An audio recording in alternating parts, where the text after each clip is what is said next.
Hello everyone, আসসালামু আলাইকুম। আমি হলাম সাংবাদিক, বড় সাংবাদিক, সরকারি সাংবাদিক। আমি এখন এসেছি একটা কথা নিয়ে, অল্প কিছু কথা বলবো। যে কারেন্ট নাই, আমাদের কারেন্ট নাই, আবার তেল সংকট।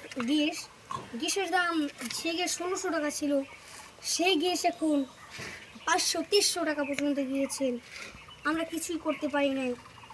তারপর হলো কারেন্ট নাই, বাচ্চাদের এসএসসি পরীক্ষা চলে, এসএসসি পরীক্ষা হয়, তারা ঠিক মতন পড়ালেখাও করতে পারে না।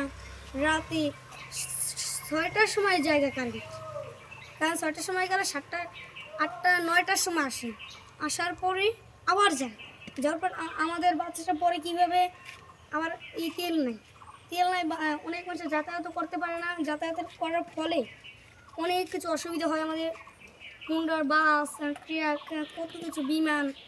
তারপর কারেন্টে থাকে না, কারেন্টে কোনো তেল লাগে, তেল ছাড়া কারেন্ট হয় না। কিন্তু আমরা তেল পাচ্ছি না এখন।